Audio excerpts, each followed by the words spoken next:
Pengantar Hukum Tata Negara. Hukum Tata Negara adalah cabang ilmu hukum yang mengatur dasar-dasar dan aturan mengenai ketatanegaraan sebuah negara, termasuk struktur dan hubungan antar lembaga negara. Ruang lingkupnya mencakup sumber hukum seperti Undang-Undang Dasar 1945, hukum perundang-undangan, dan jurisprudensi. HTN sangatlah penting karena menjadi landasan penyelenggaraan pemerintahan serta menjaga keseimbangan kekuasaan dalam sistem demokrasi Indonesia. Fungsi utama hukum tata negara adalah memastikan jalannya pemerintahan yang sah dan sesuai konstitusi, serta melindungi hak warga negara. Selanjutnya, slide kedua yaitu organisasi negara. Poin pertama, pembagian kekuasaan. Prinsip pemisahan kekuasaan membagi kewenangan negara menjadi eksekutif, legislatif, dan yudikatif agar menjaga keseimbangan dan mencegah dominasi satu lembaga. Poin kedua, lembaga negara dan fungsinya. Lembaga eksekutif menjalankan pemerintahan, legislatif membuat undang-undang, dan yudikatif mengadili perkara sesuai hukum. Adapun contoh kasus sengketa MK dan KPK.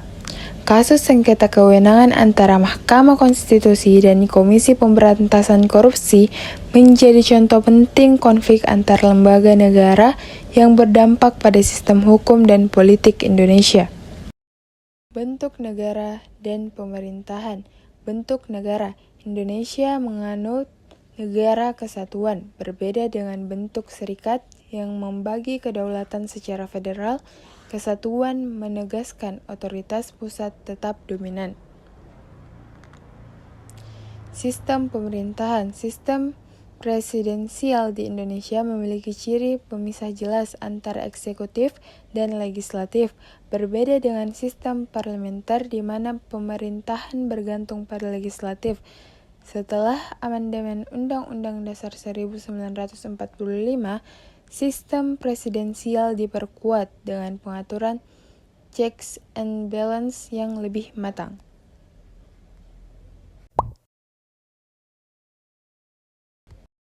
Lapangan Hukum Tata Negara, Hak Asasi Manusia, HAM dalam Undang-Undang 1945, Konstitusi menjamin perlindungan HAM sebagai hak dasar yang tidak boleh diabaikan dalam penyelenggaraan negara. Mekanisme perlindungan HAM, lembaga seperti Komnas HAM dan Mahkamah Konstitusi berperan menjaga dan menegakkan HAM serta menyelesaikan pelanggaran. Contoh kasus, pelanggaran HAM masa lalu, seperti tragedi 1965, menjadi fokus upaya rekonsiliasi dan penegakan keadilan oleh negara sebagai pembelajaran penting. Lapangan Hukum Tata Negara, Pemilihan Umum, Pemilu. Sistem pemilu di Indonesia, pemilu dilaksanakan secara langsung, umum, bebas, rahasia, jujur, dan adil sebagai pilar demokrasi, mencakup pemilihan legislatif dan presiden. Lembaga penyelenggara, KPU dan Bawaslu memiliki peran strategis dalam mengorganisasi dan mengawasi jalannya pemilu agar berlangsung kredibel dan transparan.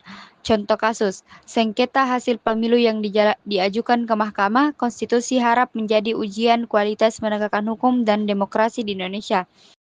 Lapangan Hukum Tata Negara, Hukum Acara Mahkamah Konstitusi.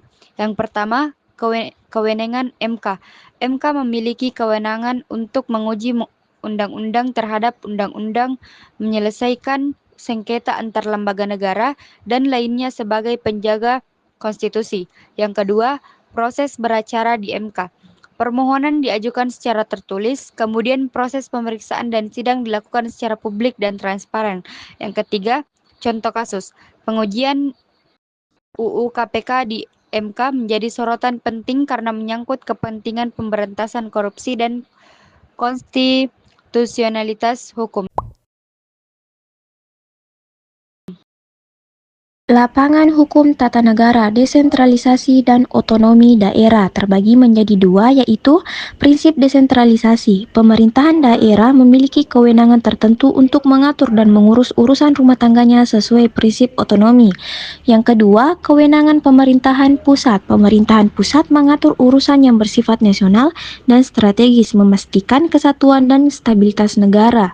Contoh kasusnya yaitu adalah sengketa batas wilayah antar daerah sering muncul dan menjadi tantangan dalam pelaksanaan otonomi daerah di Indonesia.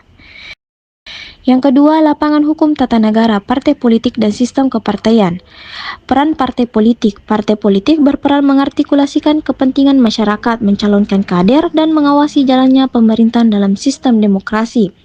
Yang kedua, regulasi partai politik. Undang-undang mengatur pembentukan, pendaftaran, pembiayaan, hingga pembubaran partai untuk menjaga transparansi dan akuntabilitas. Contoh kasusnya yaitu adalah pembubaran partai politik yang mengatur aturan perundang-undangan menjadi contoh penerapan hukum tata negara dalam sistem kepartaian. Yang ketiga, tantangan hukum tata negara kontemporer. Yang pertama, korupsi dan good governance. Korupsi menjadi ancaman serius bagi tata kelola negara yang bersih dan efektif, sehingga dibutuhkan reformasi hukum dan kelembagaan. Yang kedua, dinamika politik dan stabilitas. Perubahan politik dan konflik kepentingan dapat mempengaruhi stabilitas negara dan membutuhkan pengendalian melalui hukum tata negara. Yang ketiga, globalisasi dan kedaulatan. Globalisasi menantang kedaulatan negara untuk melalui pengaruh internasional yang harus disikapi dengan penyusunan hukum dan kebijakan nasional. Baik, selanjutnya kesimpulan dari materi hukum tata negara, yaitu pemahaman hukum tata negara krisis bagi setiap warga negara untuk mendukung pelaksanaan pemerintahan yang sah dan berkeadilan. Arah perkembangan HTN di Indonesia terus berkembang dengan respon terhadap tantangan politik, sosial, dan teknologi. Sedangkan partisipasi aktif, warga didorong untuk aktif dalam demokrasi dan penegakan hukum guna menjaga kedaulatan dan keutuhan negara. Baik, itulah tadi presentasi yang bisa kami sampaikan. Saya akhiri, wassalamualaikum warahmatullahi wabarakatuh. Baiklah, itulah tadi penjelasan dari kelompok kami. Kurang dan lebihnya mohon dimaafkan. Wassalamualaikum warahmatullahi wabarakatuh.